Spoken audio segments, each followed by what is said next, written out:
Halo kakak-kakak semua. Kakak-kakak semua, hari ini saya akan mempraktikkan untuk cerita pertama, yaitu alat perkakas. Kita mulai ya. Selamat sore adik-adik semuanya. Selamat sore kakak. Apa kabarnya hari ini? Luar biasa. Yes, Amin. Adik-adik, Kak Jela mau cerita loh hari ini. Mau dengar tak? Mau kak cerita apa? Nih, Kak Jela ada bawa sesuatu nih. Coba lihat nih. Coba aku baca dulu kak. Nih. Alat perkakas. Nah, adik-adik, alat perkakas ini Kak Jela kasih clue ya. Kalian tebak apa dalamnya. Nah, di dalamnya ini pokoknya dia. Aku tahu kak. Apa tuh? Tuh ada gambarnya. Apa tuh? Apa ya namanya ya? Tukang botol-botol itu ya? Oh, ini. Nih. Iya. Nih, kakak keluarkan. Gergaji. Iya betul, gergaji. Nah, terus ada lagi nih. Nih. Tung. Tahu. Apa Tapi aku lupa namanya. Apa kak? Ah, betul, tukul. Ini dia buat palu. Namanya tukul atau palu yang buat mukul namanya paku. Nah, lalu ada ini nih yang buat biasa orang bengkel atau apa bisa benerin. Itu kayak ikan kak. Oh, bukan. Ini namanya tang. Apa namanya? Tang. Ya, lalu ini yang buat nerik-nerikan juga nih. Itu kayak pengorek telinga kak. Aduh, bisa berdarah. Ini namanya obeng. Oh, obeng. Betul. Nah, adik-adik, dari kotak perkakas ini, Kak Jela akan menjelaskan cerita Kak Jela. Nah, pertama, yang alat-alat tadi ini, dia biasa digunakan untuk memperbaiki barang. Terus bisa juga membangun rumah, atau membuat sesuatu lah adik-adik, hasil karya dari semua alat dan yang diisi di kotak perkakas. Mau dengar nggak ceritanya? Mau kak. Penasaran nggak? Penasaran. Oke, nah jadi Kak Jela mulai cerita ya. Nah, pada suatu hari ada seorang tuan. Tuan ini dia memiliki usaha di bidang pembangunan adik-adik. Ya, dia punya usaha material seperti bangun rumah, jual semen, banyak sekali. Nah, tuan ini dia mempunyai pegawai adik-adik.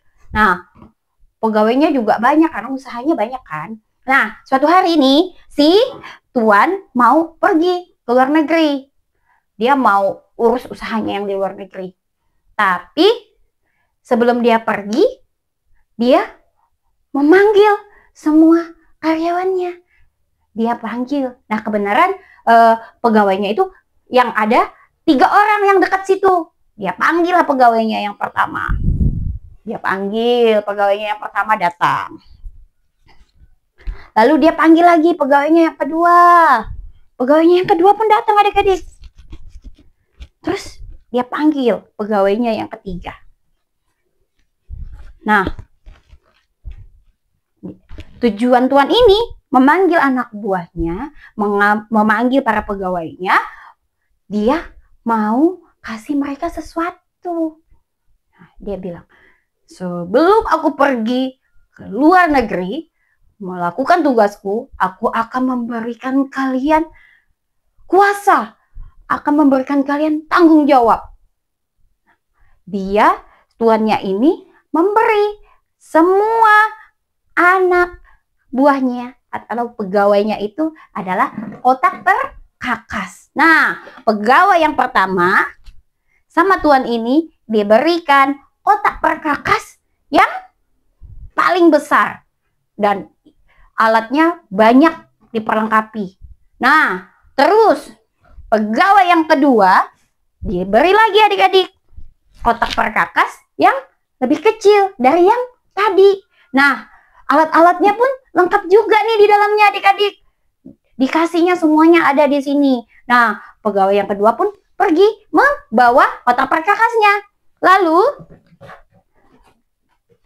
dia juga beri nih kotak perkakas untuk yang ketiga pegawainya. Nah, kotak perkakasnya lebih kecil adik-adik. Nah, kotak perkakasnya lebih kecil dari yang lain. Pegawai yang ketiga ini dapat kotak perkakas yang terkecil. Dan dia pun pergi untuk membawanya adik-adik. Nah, si tuan ini pun dia pergi ke luar negeri. Menyelesaikan segala tugasnya dengan cepat. Terus, tapi sebelum itu adik-adik, dia sempat berpesan sama ketiga anak buahnya tadi. Kotak perkakas ini kalian harus gunakan dengan baik. Aku akan memberi tanggung jawab ini dan jangan disia-siakan. Katanya seperti itu adik-adik. Nah, berselang waktu pun si tuan ini pulang. Dia ingin mengecek dan dia penasaran apa saja sih yang sudah dilakukan ketiga pegawainya ini yang dia sudah percayakan untuk melakukan tanggung jawab dengan diberikan si 3 kotak perkakas itu. Nah, adik-adik, tahu nggak kenapa 3 kotak perkakas itu berbeda-beda? Besar, kecil, sedang. Karena si tuannya ini tahu bahwa setiap pegawainya itu mempunyai kemampuan dan bakatnya yang berbeda-beda pula. Makanya tuannya kasih yang pertama besar, yang keduanya lebih kecil, dan yang ketiga lebih terkecil. Karena dia tahu kemampuan mereka. Dan mereka pun dipanggil kembali adik-adik sama tuannya. Yang pertama sudah datang. Lalu yang kedua, serta yang ketiga. Mereka pun ditanyalah sama si tuannya ini. Aku sudah memberikan kalian semuanya tanggung jawab. Nah, apa yang sudah kalian lakukan terhadap kotak perkakas itu? Lalu pegawai yang pertama menjawab, Tuan, karena kamu sudah mempercayai aku tahu kamu sangat memperhatikan anak-anak jalanan. Nah, aku pun membuatkan mereka rumah untuk anak-anak jalanan. Wah, sangat bagus, sangat baik hatimu karena sudah menolong anak-anak jalanan. Karena kamu sudah berhati baik, maka aku akan memberimu tanggung jawab yang lebih lagi untuk mengurus semua usaha bangunanku. Nah, bagaimana dengan kamu?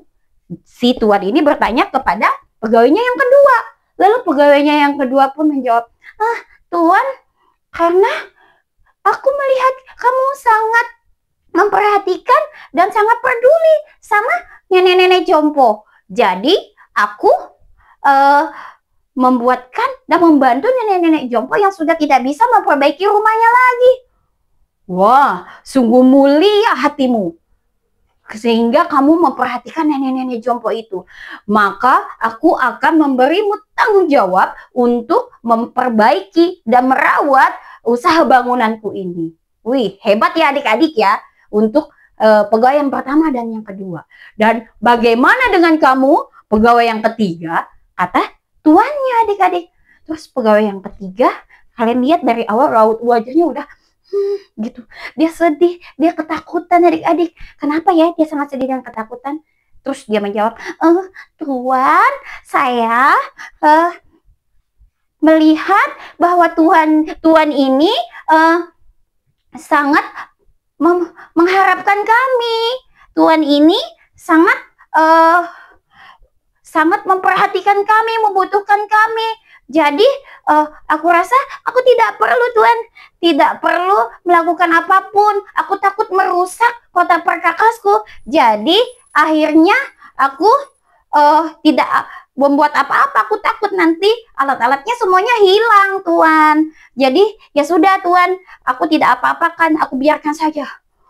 Wah, sangat keterlaluan kamu. Aku sudah memberikanmu tanggung jawab dan kepercayaan, malah kamu melakukan hal yang tidak aku inginkan. Ya sudah, kalau begitu, kembalikan alat perkakasku itu.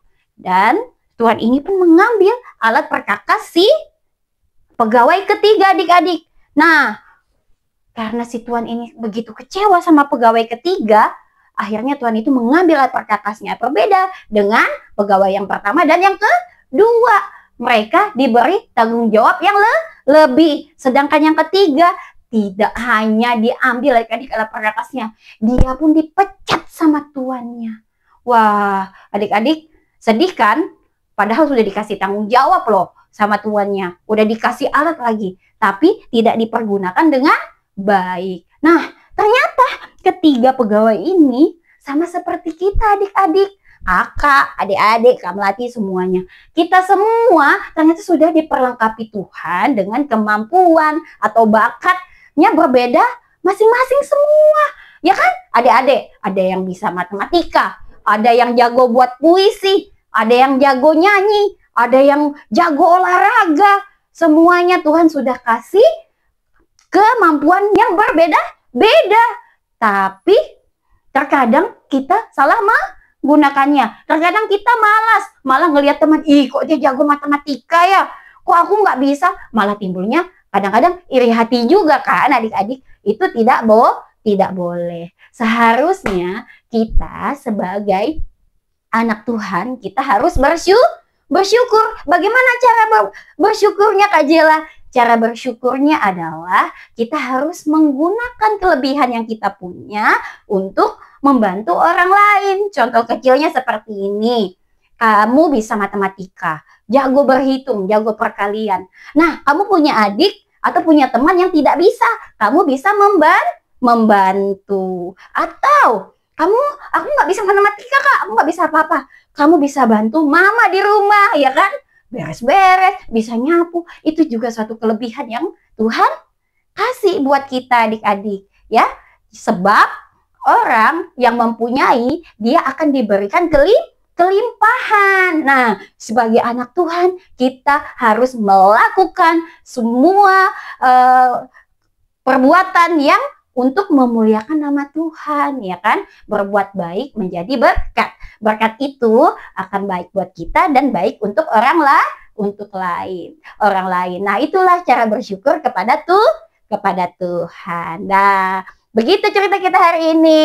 Bye-bye.